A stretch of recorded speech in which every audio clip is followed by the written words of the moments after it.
Hola, buenas noches a todos. Bienvenidos a esta martes de la primera semana de Adviento. Seguimos caminando en ese itinerario de cara a la Navidad.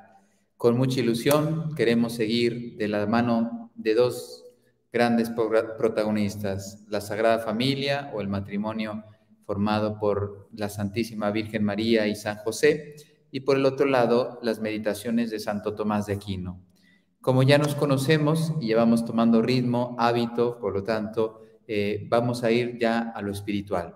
Ya nos hemos saludado, vamos a rezar para pedir luz al Espíritu Santo para que Él pueda guiar esta meditación, esta contemplación. Como ven, seguiremos dando estos razones, estos argumentos que nos ayudarán a abrir la mente, el corazón, para ponernos en Dios, pero después, al día siguiente, porque se dan cuenta que las meditaciones ya son de noche, al día siguiente nos estamos conectando.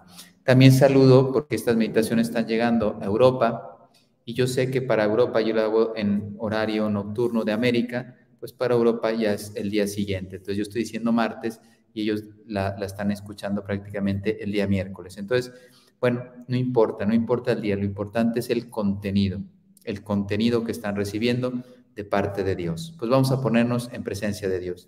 En el nombre del Padre, y del Hijo, y del Espíritu Santo. Amén. Ven Espíritu Santo, llena los corazones de tus fieles y enciende en ellos el fuego de tu amor. Envía tu Espíritu Creador y renovarás la faz de la tierra. Oremos. Oh Dios, que has iluminado los corazones de tus hijos con la luz del Espíritu Santo, haznos dóciles a sus inspiraciones para gustar del bien y gozar de su consuelo. Por Cristo nuestro Señor. Amén.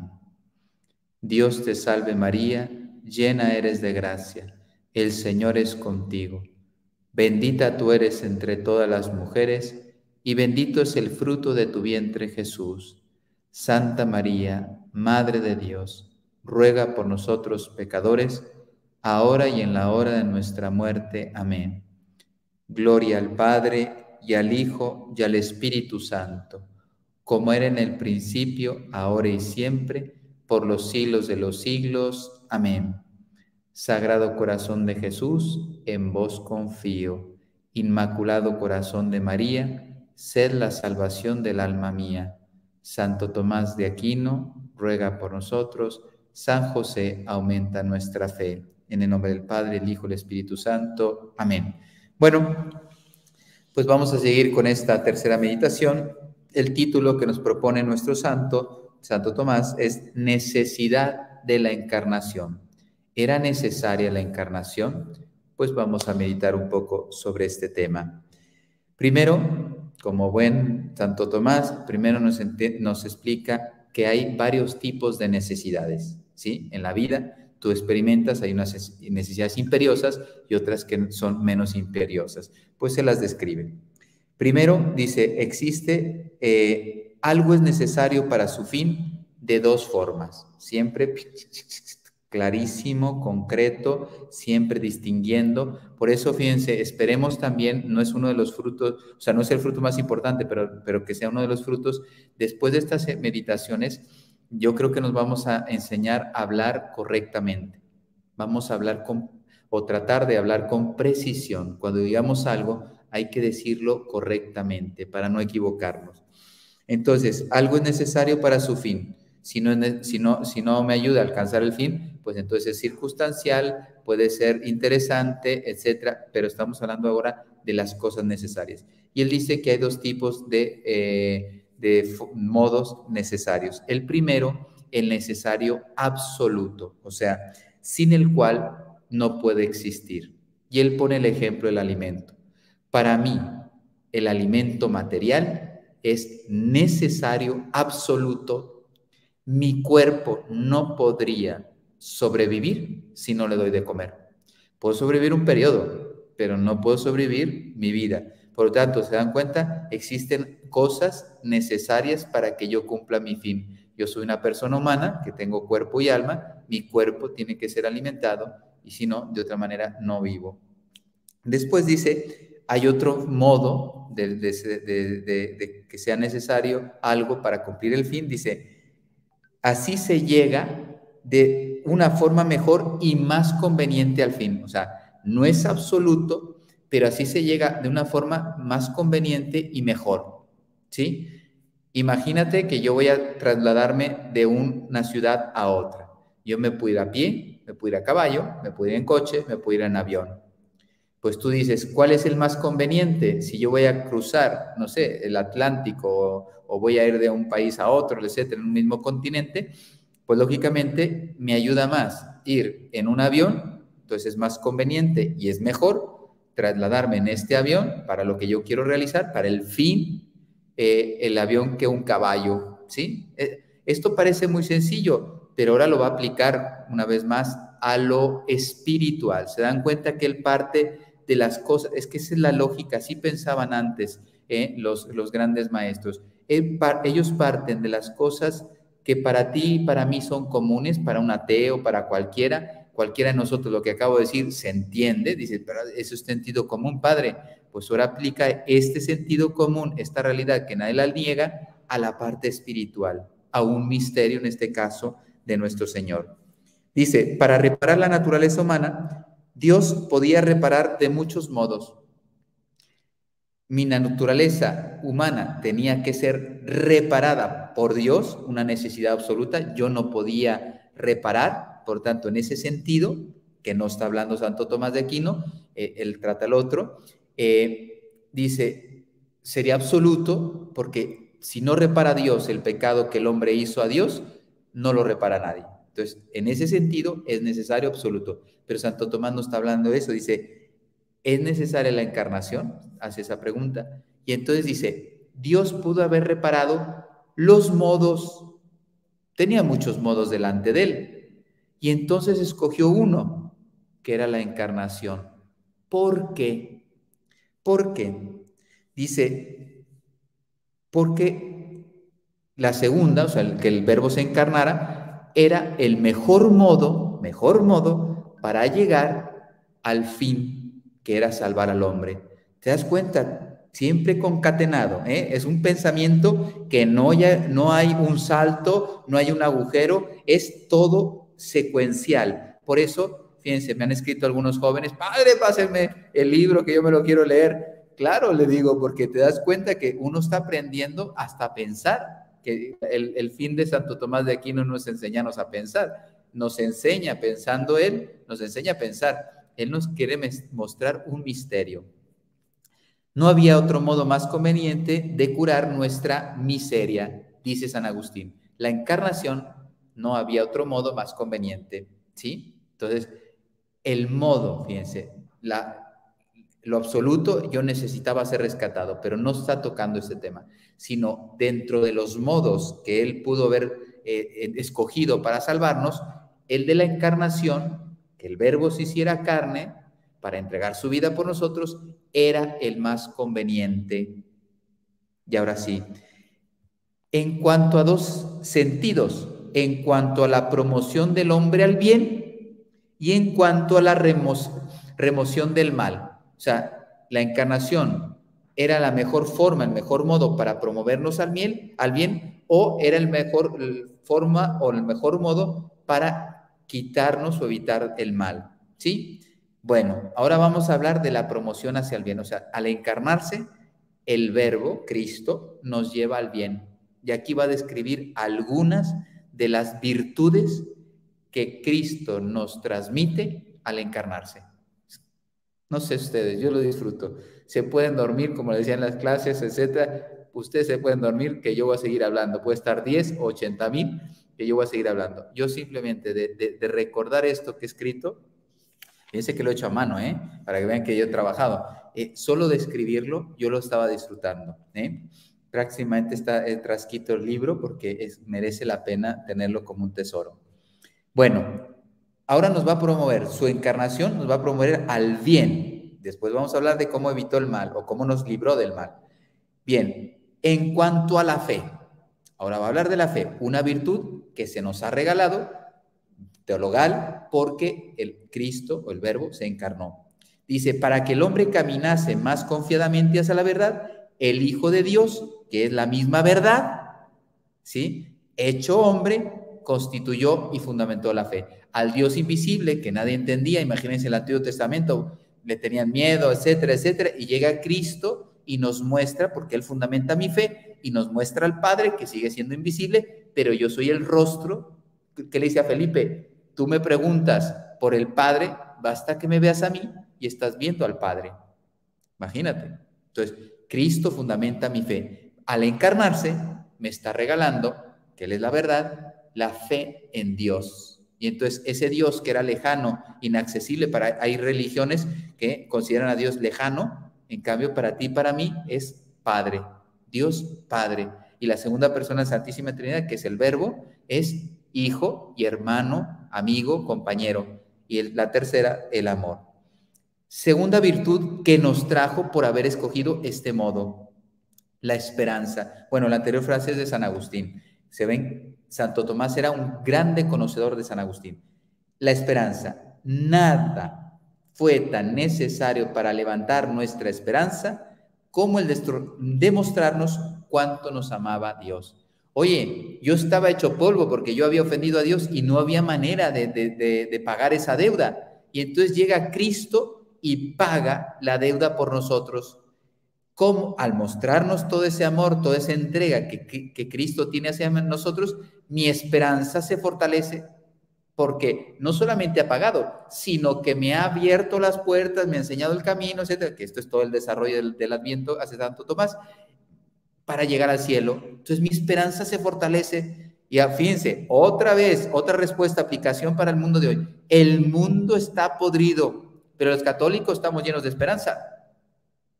Porque nosotros no, nuestra fuerza no se basa en cómo está la situación mundial. Nuestra fuerza viene de lo alto que no es oscuro ni lejano, de lo alto que se llama Cristo, que ya vino hace 2000 años, que se quedó en la Eucaristía y que prometió que va a volver. No me digas que no puedes tener esperanza. La fundamentación de mi esperanza no soy yo, ni mi fuerza, ni mi inteligencia, ni mi poder, ni mi dinero, ni tampoco la situación del mundo. El mundo puede estar podrido, yo puedo estar enfermo, anciano, y mi esperanza no cae, porque viene de lo alto, porque el Verbo se encarnó. ¿Se dan cuenta? Si empezamos a entender esto en nuestra vida tiene que cambiar. Por eso es muy importante. No es romántico, no es sentimental, pero es sólido, es profundo. Siguiente, la caridad. Está hablando de las 3 virtudes teologales. Así manifestó, igual, Dios quiso asumir nuestra naturaleza, ¿no? La frase anterior también es de San Agustín, está hablando de San Agustín prácticamente, ¿eh? Alguna que no sea de él, pero prácticamente todas son de San Agustín. La caridad, también nos regaló la caridad, la virtud teologal de la caridad. Así manifestó su amor a nosotros, ¿sí? Entonces, si Él muestra su amor y es amable, mi correspondencia normal, natural, es amar. Y no solamente a Él, como dice el Evangelio, sino al prójimo. Si Él me ha amado a mí, me ha perdonado a mí, ¿cómo no voy a amar al prójimo? Que también es amado como yo soy amado por Él. Y por lo tanto, puedo considerarlo hermano. Por eso, fíjense, la fraternidad, ahora que se la quieren poner de moda, la fraternidad solo se fundamenta, si no caeremos en la Revolución Francesa, la masonería, etcétera, la fraternidad cristiana, católica, si quieres, se fundamenta en que Dios me amó primero. Y entonces, al amarme Dios a mí, entiendo cómo ama a mi hermano, ¿cómo no me voy a sentir hermano si tenemos el mismo Padre? Ese es el fundamento de la fraternidad. Sigue todavía los bienes que hemos recibido por la encarnación. En cuanto a la rectitud en el obrar, Cristo se muestra como ejemplo. Ya no puedes decir, ¿y qué debo hacer en esta circunstancia, en esta situación? Mira a Cristo, ¿qué hizo Cristo? ¿Qué habló Cristo? ¿Qué pensó? ¿Cómo obró? Etcétera. Ahí está todo. No tienes que inventarte nada. Dios debía ser seguido, pero no podía ser visto. Se hace carne, se encarna, que es lo que estamos meditando ahora, se hace visible, se hace ejemplo. Tú ya tienes ejemplo. ¿Cómo debo tratar yo, no sé, a mis hermanos? Como Cristo los trató. ¿Cómo debo amar a mis hermanos? Como Cristo amó a todos nosotros como sus hermanos, entregando la vida. ¿Cuántas veces debo perdonar a mi hermano? 7 veces no, le dijo San Pedro, 70 veces 7. ¿Te das cuenta? Dios marca un camino con su ejemplo, no con su palabra solo, con su ejemplo, palabra y ejemplo. Esto hace que tú y yo tengamos cierto cómo obrar en nuestra vida si queremos ser agradables a Dios, si queremos vivir en el bien. Más cosas que nos trajo la encarnación para vivir el bien. Y solamente, como les digo, Él enumera algunas. Si Él quisiera hacer una lista exhaustiva, no terminamos. Para participar de su divinidad, ¿sí? Al encarnarse, ya va a ir saliendo continuamente, ese Dios se hace hombre para ese hombre que se haga Dios. Tú y yo podemos aspirar a la gracia divina. Dios se hizo hombre para que el hombre se hiciese Dios, dice San Agustín. Bueno, ese es en cuanto al bien. La encarnación nos trajo un bien. Ahora vamos a ver en cuanto a que nos ha librado del mal. O sea, que no tiene dos efectos la encarnación. Me trajo bienes, pero también me libró de males. Entonces la encarnación es muy rica. ¿Cómo no esperar el nacimiento del Señor? Mira todas las gracias que nos ha traído. Dice, entonces ahora en cuanto a la encarnación, que remueve, que quita el mal. Cristo se encarnó para mostrar el camino a los hombres y no se antepusieran los demonios que no tienen carne. El Dios invisible, que nos costaba llegar a Él por nuestra naturaleza herida, mi relación con Dios, mira, el Antiguo Testamento, como le decimos, algunos le tenían miedo, temían a Yahvé, y es el mismo Dios, el del Antiguo Testamento, que el del Nuevo Testamento. Aquí le temían y aquí le llamamos papá, papito, abá, quedamos que era la traducción, papito, o sea, papacito, o sea, es una expresión de cariño, no solamente de reconocimiento de quién es el ser de esa persona, es mi padre, pero es que no solamente es mi padre, sino es que es el padre amoroso. Entonces, como era invisible, el demonio se ponía en medio, corrompiendo a los hombres con miedo, con violencia, con todos los pecados que hemos visto en el Antiguo Testamento, es un ejemplo. Entonces, ¿qué hace Dios? Es una imagen que voy a poner. Está aquí el hombre, está el demonio, está Dios, y Dios se adelanta por delante del demonio y nos lleva, sin que ya sea obstáculo, aunque sigue dando la lucha, pero nos lleva a Él por el camino, y entonces ya el demonio, por más que hace su trabajo, no impide que podamos llegar a Dios. Fíjate qué interesante, nos ha quitado, o sea, el tentador, que es el peor enemigo que tienes, el peor enemigo no es la muerte corporal, que muchos piensan que el peor enemigo es morir. Padre, yo no quiero morir. Y uno dice, pues no te has mirado en el espejo, hijo, ¿no ves que el tiempo pasa y aquí no se salva nadie de morir corporalmente? Entonces, lo peor no es morir corporalmente, lo peor es no tener la gracia de Dios para vivir eternamente. Eso es lo peor, morir en el pecado. Sigue, son cinco también gracias que nos trajo, pero para quitarnos del mal. Primero era el bien, ahora hablamos del mal. Asumiendo Cristo la naturaleza humana, nos mostró su dignidad para no herirla con el pecado. Entonces, fíjate, yo no conocía cuánto valgo hasta que no asumió Dios la naturaleza humana, me ha mostrado la dignidad de la naturaleza humana porque se hizo hombre. Imagínate. Y así yo no quiero ofender este don que Dios me ha dado de ser persona humana, la naturaleza humana. Esta es una frase muy conocida del Papa San León Magno. Reconoce, oh cristiano, tu dignidad. Ahora sí ya la sabemos cuánto vale. Vale infinito para Dios que ha querido asumir nuestra propia naturaleza. Era el mejor modo de mostrarnos su amor y por eso era conveniente, volvemos a la pregunta, era conveniente que se encarnara y ya estamos respondiendo en todas que sí, sí, sí, sí, sí. Reconoce, oh cristiano, tu dignidad y hecho partícipe de la naturaleza divina, que así podemos participar no solamente nos quitó el pecado, sino me hace partícipe de la naturaleza divina. No retornes a la antigua vileza, tu pecado pasado, con tu mala conducta, dice el Papa San León Magno. Tercero, destruye mi presunción. Nos hace humildes. Si Dios asume mi naturaleza, ¿yo de qué voy a presumir? Yo que me siento importante, me siento no sé qué cosas, pues, ¿yo qué voy a decirle al mundo si soy un pobre pecador redimido? Somos todos pobres pecadores, pero redimidos por Cristo. Entonces, ¿dónde está la presunción? Si fuera por mis fuerzas, yo no llegaría a ningún lado. Si yo puedo optar al cielo es porque Él me ha abierto las puertas, porque Él quiso venir a salvarme a través de la naturaleza humana. Entonces, ya no hay presunción. No puede haber presunción en un católico. ¿De qué me voy a creer? Como dice San Pablo, ¿no? ¿De qué te engríes? ¿De qué presumes? Si todo te ha sido dado. Todo te ha sido dado de parte de Dios. La gracia, la vida, la libertad, todo. Cuarto, nos quedan dos. Con la humildad de Cristo confunde mi soberbia. No puedo presumir y después humildad es que es sustancial. Por lo tanto, recuerden, para mí, y creo que no me equivoco, y la iglesia debe estar así, o sea, yo he aprendido de la iglesia, lógicamente, la virtud más importante es la caridad. Eso lo dice Cristo. El mandamiento más importante es la caridad.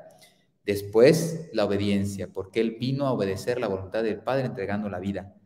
Pero la tercera virtud más importante, yo no digo que sea palabra de Dios, pero es muy probable que sea la humildad. La humildad. Ahí está la fe, la esperanza, pues ahí están peleándose. Ya los teólogos que nos digan si estamos en lo correcto o no. Pero con la humildad de Cristo nos deja totalmente confundida mi soberbia, que es lo que me lleva a pecar, y por lo tanto digo, ¿pero qué estoy haciendo?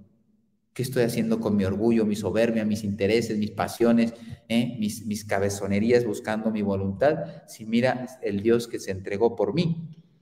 Y así siendo humilde, como Él fue humilde, y si yo me humillo, si yo imito la humildad, me une a Dios. Por lo tanto, me quita, estamos hablando que Él me remueve el mal, me quita la presunción, me quita la soberbia, etc. Me da una dignidad que no tenía, me quita el demonio, o sea, la fuerza del demonio ya no tiene toda la fuerza, porque antes era como un muro que no podía pasar. Ahora, con la fuerza de Dios, sí, ahí está luchando de Satanás para tratar de ser obstáculo, pero con la gracia de Dios lo podemos pasar. Y por último, para remover el mal, otra gracia es para librar al hombre de la servidumbre del pecado. Ya no soy esclavo, soy libre, porque Dios me ha liberado con su encarnación. Un simple hombre no podía satisfacer por el pecado del género humano. Recuerda que con Adán y Eva pecamos todos. Todos tenemos el pecado original, hereditario. Y también con esa inclinación o con ese pecado, depende si estás bautizado o no, con esa inclinación, yo estoy bautizado, me quedó la inclinación, no el pecado, puedo pecar personalmente, ofendo a Dios personalmente. Pues así, Él pudo satisfacer por todo el género humano y yo puedo optar a decir, en mi vida no quiero pecar más. Puedo ser libre, no por mí, por la gracia de Dios, que esa gracia vino a través de la encarnación. Si no fuera verdadero Dios, no traería el remedio, dice San León Magno Papa. Y si no fuera verdadero hombre, no daría ejemplo. Por ser Dios, trajo la salvación, por ser hombre, nos dejó el ejemplo San León Magno. ¿Cuál es el propósito que les hago para vivir mañana? Lea, ya vi que escribieron, están haciendo las tareas muy bien, les felicito. Ay, padre, escuché el Te Deum en español, escuché el Te Deum en latín, es una preciosidad. Pues ya que lo conocen, de vez en cuando medítenlo. La Iglesia Católica, los que hacemos la liturgia de las horas, los sacerdotes consagrados y algunos laicos, yo lo hago por obligación, porque es parte de mi ministerio como sacerdote, hacer la liturgia de las horas. Cuando hay fiestas o solemnidades litúrgicas, la iglesia, una vez al día, en una de las horas, el oficio divino, el oficio de lecturas, ahí se reza o se canta el Te Deum. Fíjate, siempre que recuerdan que están las memorias, las fiestas y las solemnidades, son los grados de las celebraciones litúrgicas en la iglesia. Pues cuando hay fiesta o cuando hay solemnidad, ahí se hace el Te Deum. Pues, ¿qué les propongo para mañana? Leer y meditar porque es muy importante. Juan, el apóstol, la carta del Evangelio según San Juan, Evangelio según San Juan, capítulo 1, del 1 al 18, ¿sí? Entonces, Juan 1, si alguien quiere, escríbalo por ahí, ya veo que son muy rápidos, pongan Evangelio según San Juan, capítulo 1, del 1 al 18. Mediten eso. Le llaman el prólogo del Evangelio de San Juan. Es increíble, tiene una riqueza. Por eso, fíjate, no te estoy dando 8 capítulos, porque te vas a perder. Es ni siquiera un capítulo, es una parte del primer capítulo. Medítalo. Cuando ustedes saben, el Verbo se hizo carne y habitó en medio de nosotros, la luz vino al mundo y las tinieblas no lo recibieron. Juan, que dio testimonio de él, pero él era la palabra, etcétera. O sea, es precioso, es precioso. Fíjense, ese evangelio, ya termino, ese evangelio era tan importante que los que celebran la misa, que todavía los hay, antigua, que le llama la tridentina o Vetus Ordo, la misa antigua, todos los días que se celebraba la Santa Misa, independientemente de las lecturas, esa parte del Evangelio, al final de la misa, se proclamaba. Es central para nuestra vida, para la Iglesia Católica, este pasaje. Por eso la tarea, van a decir, padre, pero si es muy fácil, es fácil leerlo, pero yo le estoy pidiendo leer y meditar. Seguro que no vas a abarcar todo en una meditación. Yo te hago una propuesta, pero seguro que lo puedes volver a leer muchas veces más. Bueno, nos vemos mañana, les doy la bendición. Seguimos en ese itinerario de Adviento, camino a la Navidad. Hay que buscarle un titulito, ya le pondremos un titulito en las charlas. A lo mejor alguien me puede sugerir un título así bello, inspirado del Espíritu Santo, no sé, camino a la Navidad o algo así, cortito, pero que sea profundo. El Señor esté con ustedes y con tu espíritu. La bendición de Dios Todopoderoso, Padre, Hijo y Espíritu Santo, descienda sobre ustedes y permanezca para siempre. Amén. Ya algún día y leeré los mensajes y vemos si hay alguna cosita. Nos vemos mañana. Algunos me están preguntando por el catecismo, pues que me escriban. Yo he dado mi teléfono muchas veces, está en todas las charlas prácticamente, pues ahí que me escriban, yo les doy los grupos de catecismo. Mañana empieza el catecismo, es por Zoom, es cerrado. Si alguien quiere todavía entrar, les voy a poner mi teléfono y ya con eso termino.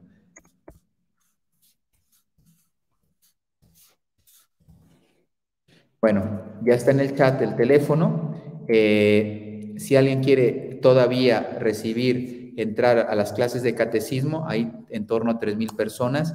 No resistirán todas, lo sé, porque es un año de preparación, no es una charlita como esta de 20 minutitos, una meditación simple, es un año de preparación mínimo. Entonces, el que quiera participar, que sepa que es un año. Ya hay 4 horarios. Y mañana empezamos por Zoom, no es abierto. Que pasen buena noche, que Dios les bendiga, descansen.